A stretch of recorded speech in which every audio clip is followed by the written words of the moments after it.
વિજ્ઞાનનો ટોપિક છે ધોરણ 8 ની અંદર ધ્વનિ પાઠમાં સ્વર પેટી દ્વારા અવાજ કેવી રીતે ઉત્પન્ન થાય છે।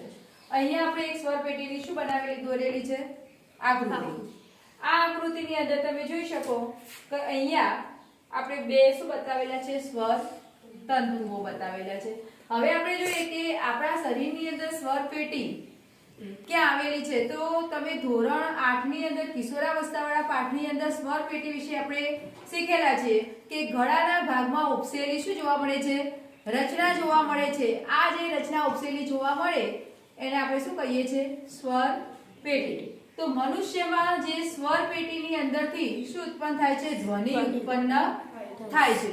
આ સ્વર પેટી ક્યાં આવેલી છે તો આપણા શરીરની રચનાની અંદર જે શ્વાસ નળી અંદર છે એ શ્વાસ નળીના કયા છેડા પર ઉપરના છેડા પર એટલે કે ઉપરના ભાગે આવેલી છે। અહીંયા આકૃતિની અંદર જે બે સ્વર તંતુઓ બતાવેલા છે આ બે સ્વર તંતુઓ સ્વર પેટી અથવા કંઠ સ્થાનેથી શું થયેલા હોય છે બંને એકદમ ખેંચાયેલા હોય છે અને એવી રીતે ખેંચાયેલા હોય કે જેના કારણે આ બે સ્વર તંતુઓની વચ્ચે એક આ સાંકડી તિરાડ જેવી શું બને છે રચના બને છે। આ જે સાંકડી તિરાડ જેવી રચના શાના માટે હોય છે તો એ જે તિરાડ જેવી જે રચના બની એની અંદરથી હવાની શું થઈ શકે છે અવરજવર થઈ શકે છે। એટલે કે આ સાંકડી તિરાડ જેવી જે રચના છે એ હવાની અવરજવર માટે આ જે બે સ્વર તંતુઓ છે એ બે સ્વર તંતુઓની ક્યાં હોય છે વચ્ચે આવેલી હોય છે। જ્યારે ફેફસા હવાને શું કરે છે આ જે તિરાડ દ્વારા હવાને ધકેલે છે ત્યારે આ જે બે સ્વર તંતુઓ છે એ શું અનુભવે છે કંપન અનુભવે છે અને એ જ્યારે કંપન અનુભવે છે ત્યારે શું ઉત્પન્ન થાય છે ધ્વનિ ઉત્પન્ન થાય છે।